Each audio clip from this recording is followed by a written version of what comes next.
Can I be Okay, able to start? I got one last question.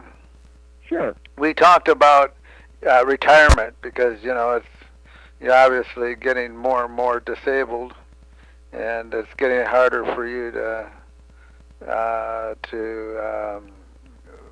minister Mhm. as you did in the past, and your body is getting weaker, and your vehicles are getting older, and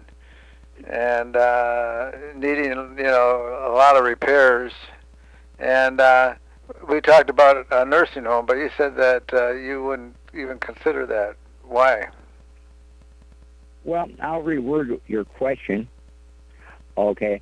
Um, at this time of life, you get a little bit more serious with the Lord, your end of life decisions, and what you've done with it.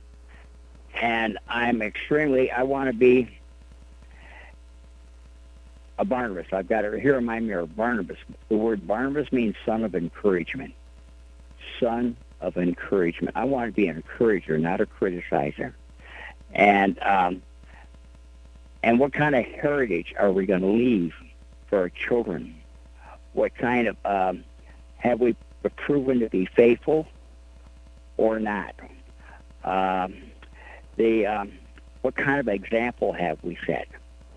Chuck Swindoll did a wonderful two sermons, which out of Timothy, one qualifying to get into ministry, what I did, that was in First Timothy, but the ending of it, I like the way he worded it.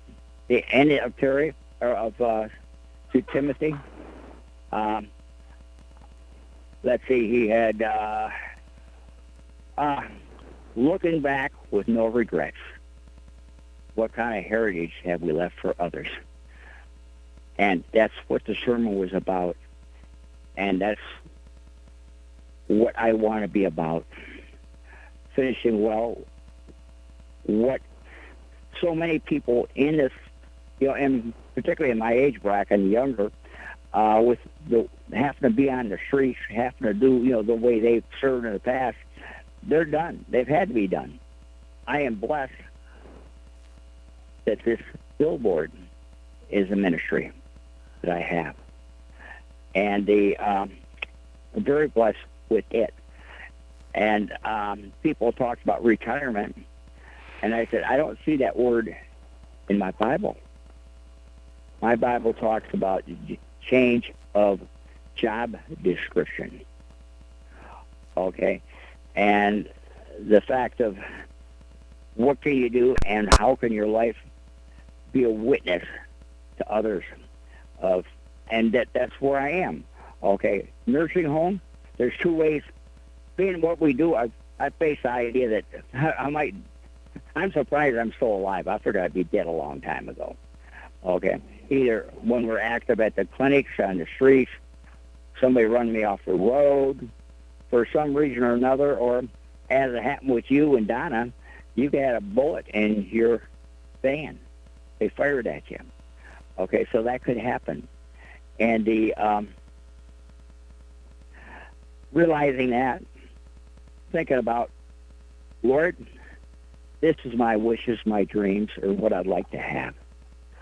I've made statements at churches, okay, which first half they like it. So I quote a chaplain. This chaplain said, I'd like to die for a good reason. Whenever I quote that in church, everybody they like that. I like to die for a good reason. But they don't like the second sentence. Because if I don't die for a good reason, one day I will die for no reason at all. No reason at all. Okay. For my tombstone, I've tried to have that all laid out. Okay. Things to be said at my funeral. Matt Terrell is going to have he's got a good statement by that, and he and I've done that as far as preparing. Okay. On my gravestone, okay, one of two sentence statements I'd like to have. If I die of natural causes, Acts 13:36, when David had served God's purpose. If I die in action like Jim Holman did, Revelation 14:13. Blessed is he that died in the Lord. For whatever it might mean, if I die of,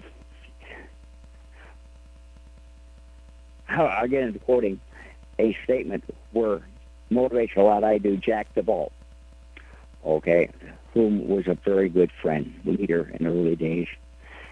And with where we are with our health, he said, I just came to the point of where I had to decide with his body, just stay at home and enjoy my family. I said, I've decided to do exactly the same. Jenny Dyer told me about whatever the name is that was faithful on the streets at that time. Okay. She said she wound up talking with one of the guards there at the jail where I was. And she said he used to sit in a chair right around the corner from where you were. You couldn't see him, but he could hear you.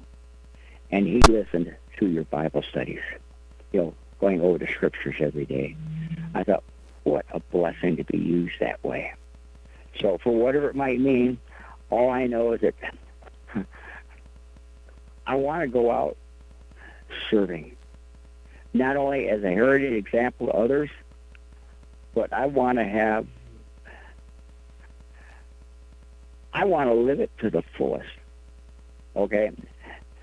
I want to live out that when David had served God's purpose.